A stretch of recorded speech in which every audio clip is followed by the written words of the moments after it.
Mondays at this time by Ann Coulter, the New York Times best-selling author. Her latest book is Resistance is Futile. Ann, thanks for being with us here on the Howie Carr Show. Absolutely. Good to talk to you. I hear you just got back from Florida. Yes, just in time to get 15 inches of snow last night. Good timing. And there was 5 inches on Saturday, so we got back in. It was the halftime of the Snow Bowl for New England. Anyway, and remember how Donald Trump was saying how terrible the violence and the exploitation, and it was a humanitarian crisis down on the border. Remember that?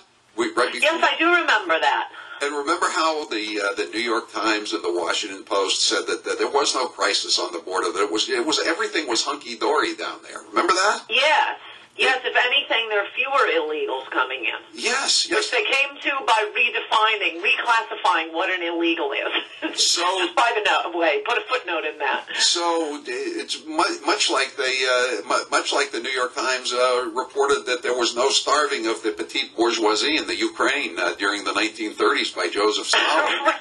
and there was no Holocaust in the 1940s in Germany. Now. The New York Times, did you see the story, Ann? Yes, I did. I guessed that's where you were going.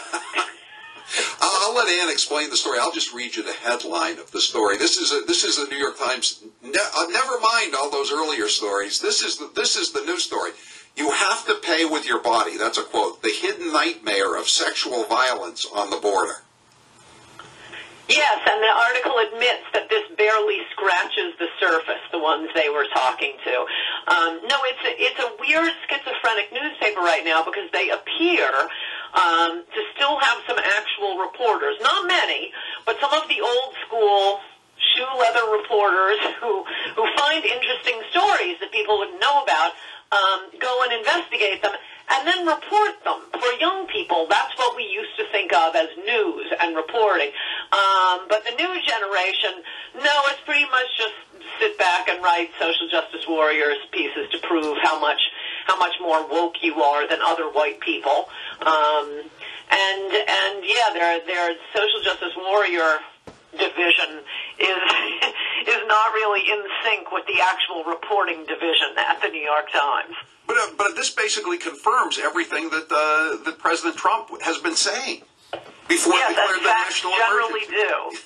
Yes, exactly. Yeah. And that's why I do not think it is principled at all.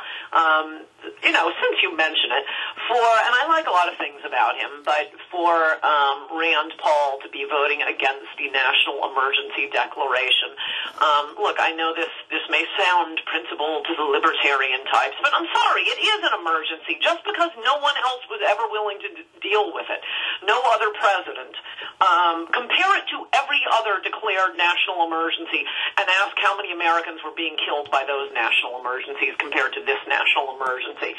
I don't think this is principled at all.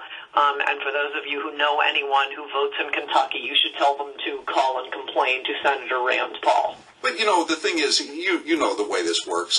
Sometimes Marco Rubio just has to come out and be a neocon every once in a while, despite, once in a while. Well, sometimes he's really good, like when they were trying to steal the Florida elections from Rick Scott and Ron DeSantis. He was on top of his game, but then he goes back and... That is the one and only time I can recall in my lifetime Marco Rubio being good on any issue.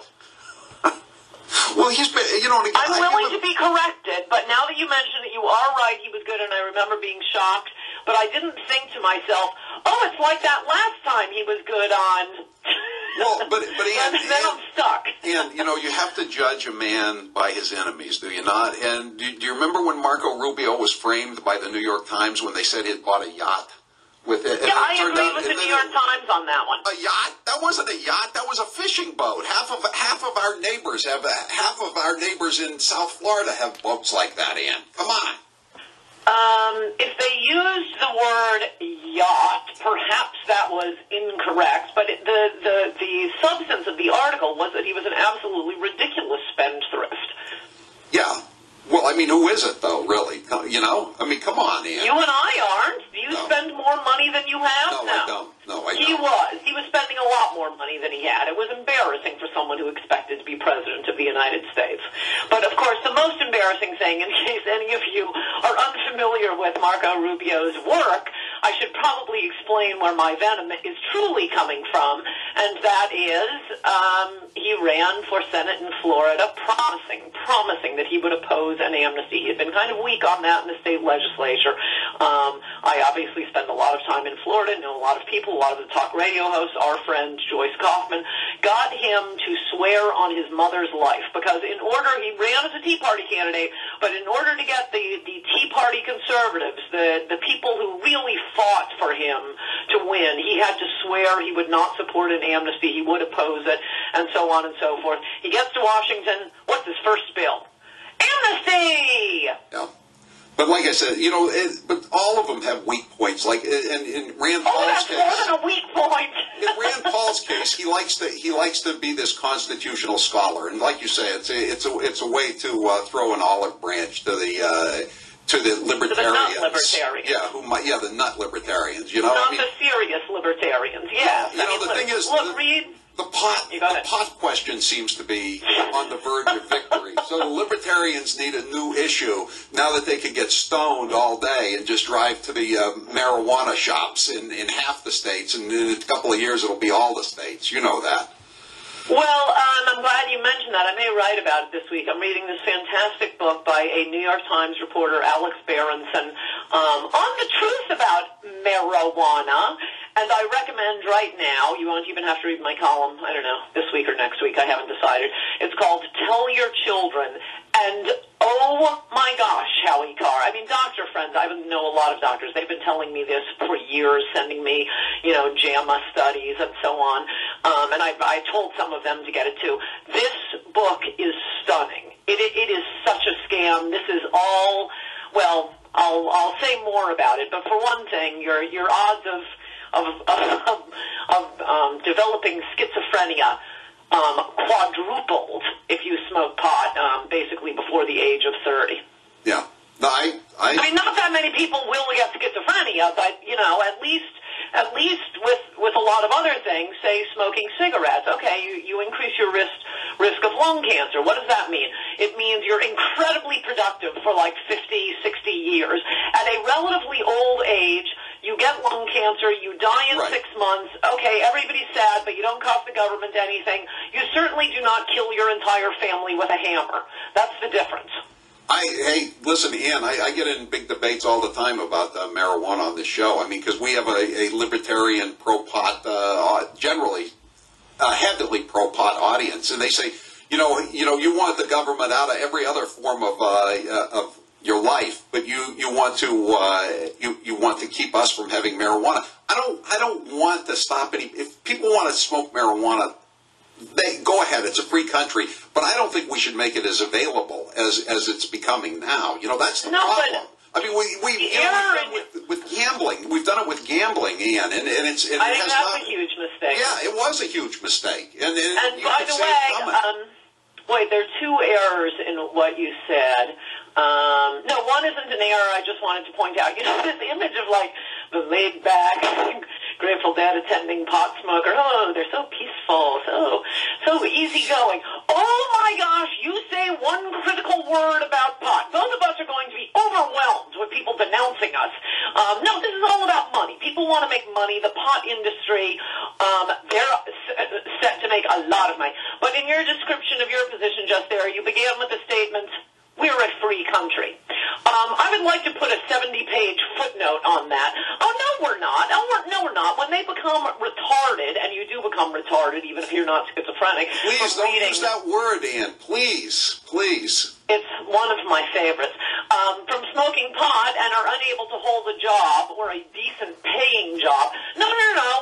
Ann, Howie, and your listeners right now will be covering your health care, your food, your housing. No. As long as I have to pay for these slackers I make that same point, Ann. If we didn't have a welfare state, I'd be a lot more inclined to say, go ahead, legalize it. Put it on every street corner, But you're right. I mean, once somebody decides to become a couch potato, and you can't tell me that there isn't a a certain percentage of people who get into marijuana, especially now. It's a lot more powerful. Oh yeah. A lot more potent than it used to be. You know, they're just gonna take to their couch, and you're right. They're gonna become burdens, more wards of the state. We're supporting 50 million wards of the state now, and 10, 20 million of them aren't even U.S. citizens. They're in the country illegally. I don't need any more people leeching off me. Dependents, yes, right? Exactly. Right, especially since I don't get to write them off my taxes. Right. Yeah. And the difference, something you just mentioned, the difference in the THC from when you or I were kids to today, it's astronomical. It's through the roof. So I'm sorry, if you're over the age of 40 and think pot smoking is okay, you don't know what pot's being sold today. All right, Ann, I got to tell you one more thing before I let you go. You remember the snail darter? Yes, of course I do. Well, we have new snail darters in Texas today. Lawsuit launched challenging Texas highway project's threat to endangered salamanders. At least that's more impressive than the furbished lousewort. I believe a bridge was shut down in Massachusetts over the beloved furbished lousewort. Don't forget the Plymouth red-bellied turtle too. We had to build a tunnel under a highway for them. But listen. There are two endangered salamanders in Austin. One is the Austin blind salamander. You would think if it's a blind salamander, it would probably have gone extinct millions of years ago, right? But somehow it's been hanging on. And the other one is the Barton Springs salamander. So does that just mean it's only salamanders? They eat mosquitoes. They at least accomplish something. I mean, they're more valuable than Adam Schiff. Yeah, that's true. That's true. Can you believe Schiff is still going on TV and saying that there's a documented proof of Russian collusion? He can't produce the proof. The investigation is now going on its third year almost, and yet he still gets to go on TV and nobody calls him out. No, I know. I'm testy with the president for not building the wall, deporting illegals, or issuing the anchor baby executive order, etc. But, man, these Democrats, they are just ensuring his reelection. They need to read Resistance is Futile. By the way, you all need to read Resistance is Futile because all of the nonsense you're going to be hearing about for the Democrats for the next 2 years, that's all you need to know. People keep missing the forest for the trees for each one of these scandals. And what's the marijuana book again? And who wrote it? It's called Tell Your Children by Alex, I think it's Berenson. I've been reading it so obsessively I haven't really looked at the title page. But he was a New York Times reporter. It's stunning. You must read this book. Tell Your Children. I'll check it out, Ann. Thank you very much. We appreciate you being with us.